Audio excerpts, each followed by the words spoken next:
Hello नमस्कार दोस्तों, मैं संतोष कुमार आप सभी को अपने इस चैनल मैथ्स फकीरा पर स्वागत करता हूं। आज हम देखेंगे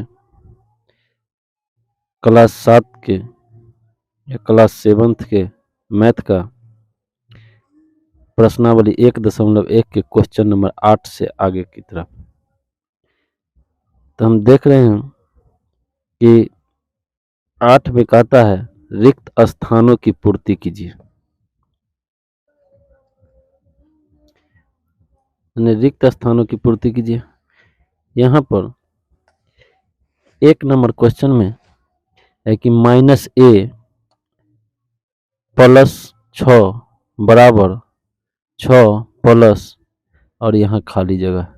तो यहाँ क्या भराएगा? तो हमने एक नियम पढ़ा था, क्रम विनिमय नियम। क्रम विनिमय नियम, और उस नियम में ये पढ़ा था कि किसी दो पूर्णांक का अगर योग करते हैं तो उतना ही होता है जितना उसको उलट कर योग करते हैं तब होता है। यानी -a प्लस 6 का योग उतना ही होगा जितना 6 और प्लस -a होगा। यानी यहाँ क्या भराएगा? तो -a भराएगा। उसी तरह अगला क्वेश्चन देखते हैं कि यहाँ -8 है। -8 में क्या जोड़े जो शून्य प्राप्त होगा? तो हम एक पढ़े थे नियम, योगात्मक प्रतिलोम या योज्य प्रतिलोम। यानी योगात्मक प्रतिलोम या योज्य प्रतिलोम।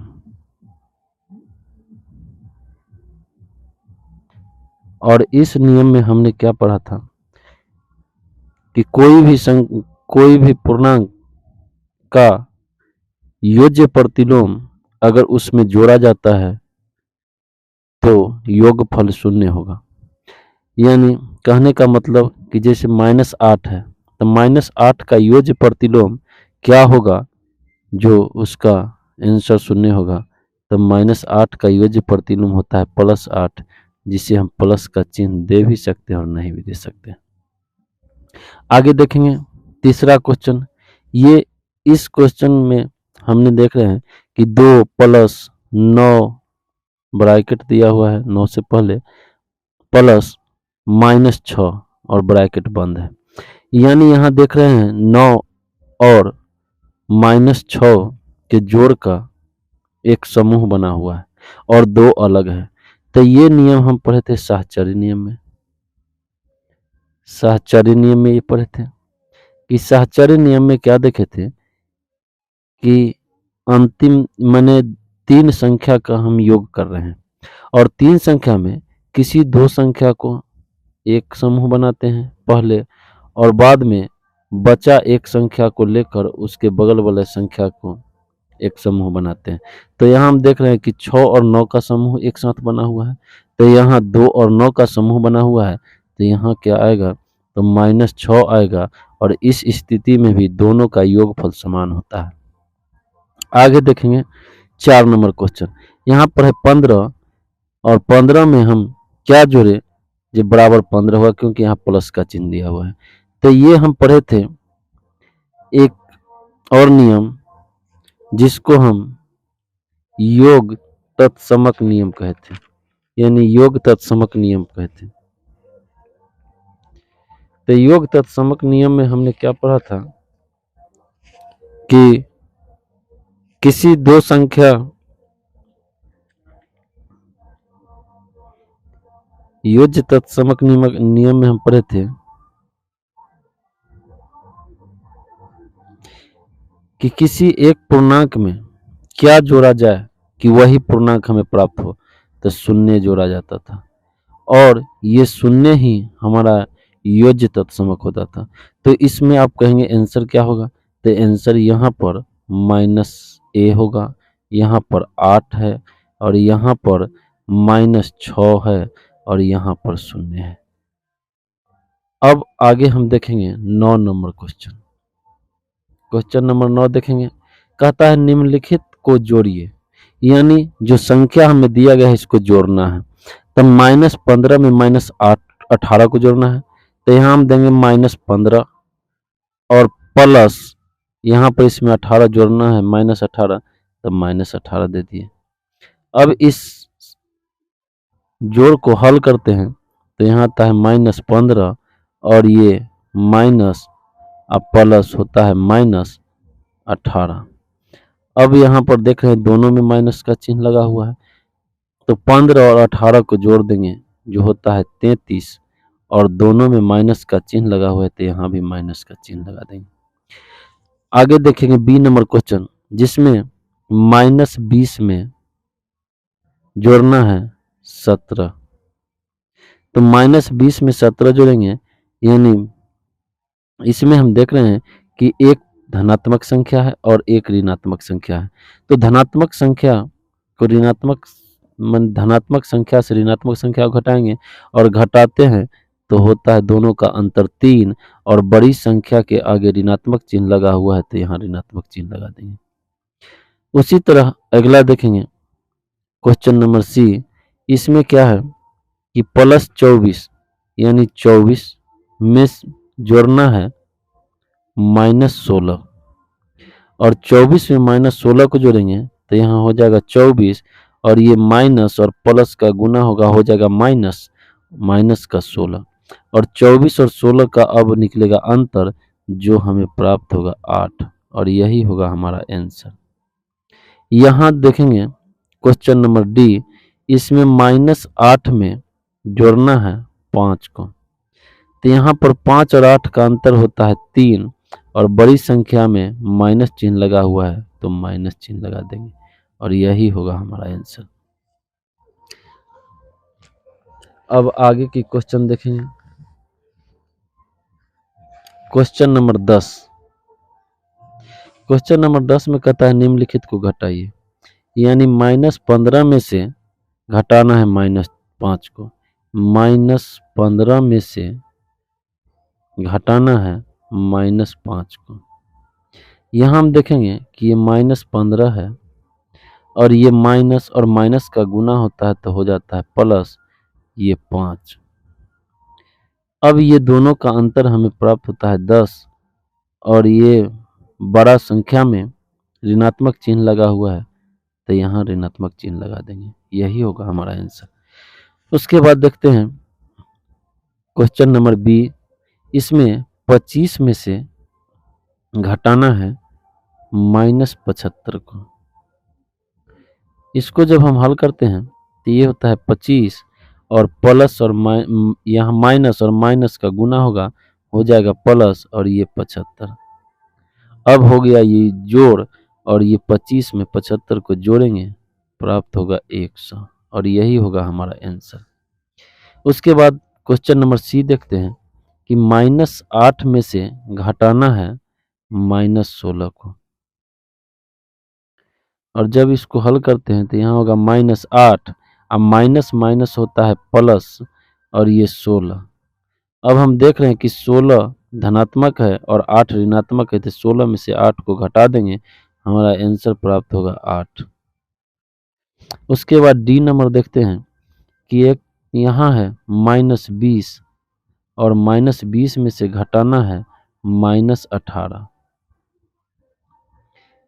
इसको हल करेंगे तो यहाँ होगा -20 और माइनस माइनस का गुना होगा, हो जाएगा प्लस और ये 18 और 18 और 20 का अंतर हमें प्राप्त होता है 2 और यहाँ बड़ी संख्या के आगे ऋणात्मक चिन्ह लगा हुआ है तो हम ऋणात्मक चिन्ह दे देंगे। अब 11 नंबर क्वेश्चन देखेंगे जिसमें कहा गया है कि निम्नलिखित गुणों का एक एक उदाहरण दीजिए, यानी क्रम विनिमय नियम का एक उदाहरण देना है, साहचर्य नियम का एक उदाहरण देना है, समवर्क नियम का एक उदाहरण देना है और योज्य तत्समक नियम का एक उदाहरण देना है। तो यहाँ क्रम विनिमय नियम का पहले उदाहरण देखते हैं। तो क्रम विनिमय नियम में हमने क्या पढ़ा था कि किसी दो संख्या का योग उसको उस संख्या को उलट देने पर जो योग होगा उसके बराबर होगा, यानी जैसे कहने का मतलब हम 2 और 4 को योग कर रहे हैं तो हमें 4 प्लस 2 के योग के बराबर होगा। यही इसका उदाहरण है। और कोई भी संख्या हम ले सकते हैं, ऋणात्मक संख्या भी कोई ले सकते हैं। सिर्फ इसमें यही है कि 2 और 4 का योग करें तो जो बाद में संख्या लिखे और जो पहले लिखे वो दोनों को पलट करके योग करेंगे, उसको बराबर होगा। अब देखेंगे साहचर्य गुण। साहचर्य गुण में हमने क्या पढ़ा था कि किसी भी 3 पूर्णांक लेंगे, जैसे मान लीजिए 5 लिए, 3 लिए, प्लस या -1 ले लीजिए, -6 लिए। अब ये 2 संख्या का हम समूह बनाएंगे। अंतिम 2 संख्या का यहाँ समूह बनाए हैं और इसका योग जो होगा 5 प्लस 3, ये दोनों संख्या के हम समूह बना लिए और प्लस -6, यानी दोनों तरफ का योग बराबर होगा। साहचर्य नियम यही कहता है कि पहले अंतिम 2 संख्या का समूह बनाए और बराबर के उधर पहले 2 संख्या का समूह बनाए और दोनों का योग हमें हमेशा बराबर प्राप्त होगा। आगे देखिए संबरक नियम। संबरक नियम में हमने क्या पढ़ा था कि किसी 2 पूर्णांक का योग हमेशा एक पूर्णांक संख्या प्राप्त होता है। जैसे में देखेंगे 5 है प्लस 4 है, इसका योग 8 प्राप्त होगा। इसे यानी 5 है प्लस 4 है, यानी 5 भी एक पूर्णांक है, 4 भी एक पूर्णांक है और 8 भी एक पूर्णांक है। ऋणात्मक पूर्णांक भी हम ले सकते हैं। तो संबरक गुण में हमने यही पढ़ा था कि किसी भी 2 संख्या का योग हमेशा किसी भी 2 पूर्णांक का योग हमेशा एक पूर्णांक संख्या होता है। अब देखेंगे योज्य तत्समक। योज्य तत्समक में हमने क्या देखा कि मान लीजिए एक संख्या 10 है। अब इसमें क्या जोड़ा जाए जो हमें 10 ही प्राप्त हो, यानी योज्य तत्समक में एक ऐसा पूर्णांक लेते हैं जिसमें शून्य को जोड़ने पर वही पूर्णांक प्राप्त होता है।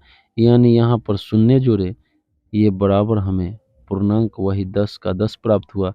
यहाँ पर कहेंगे शून्य क्या है, तो यही योज्य तत्समक है। उसके बाद देखेंगे क्वेश्चन नंबर 12। क्वेश्चन नंबर 12 क्या कहता है कि ऐसे पूर्णांक युग्म लिखिए जिसका ए में क्या है, योग -8 है। तो योग -8 है, हम कोई भी संख्या ले सकते हैं।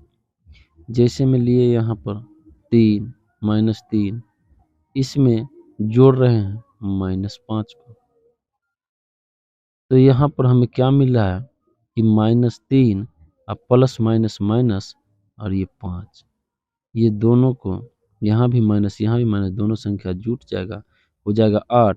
दोनों जगह ऋणात्मक चिन्ह, यहाँ भी ऋणात्मक चिन्ह लग जाएगा। यानी और भी कोई उदाहरण ले सकते हैं। जैसे में हम ये भी उदाहरण ले सकते हैं कि एक संख्या -1 ले लिए, दूसरा संख्या -7 ले लिए और ये दोनों का योग हम करेंगे तो हमें प्राप्त होगा -8। अब बी नंबर क्वेश्चन देखते हैं। यहाँ कहता है माने अंतर 18 होना, अंतर 18 होना चाहिए। अंतर 18 होने के लिए मान लीजिए -18 है, यहाँ पर हम 2 ले लेंगे, 2 में से 20 को माइनस कर देंगे। अब देखिए हम क्या पढ़े हैं कि एक धनात्मक और एक ऋणात्मक संख्या हो तो दोनों संख्या का अंतर निकालते हैं। तो 2 धनात्मक है और 20 ऋणात्मक है, ये दोनों संख्या का अंतर होगा 18 और बड़ी संख्या के आगे जो चिन्ह लगा हुआ होगा वही चिन्ह लगा देंगे। तो ये इस बी नंबर का उदाहरण हो गया। अब हम सी नंबर में देखेंगे कि योग शून्य होना चाहिए।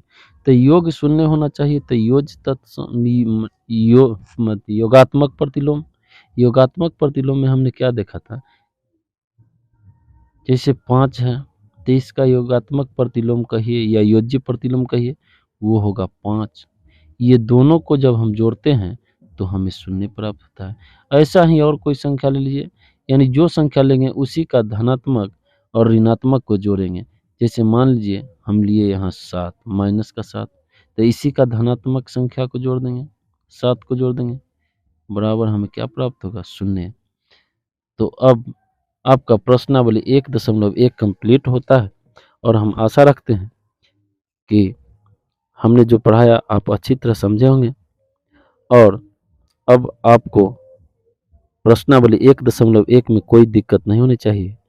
अगर आपको हमारी वीडियो पसंद आई है तो कृपया लाइक, सब्सक्राइब और शेयर ज़रूर करें। धन्यवाद।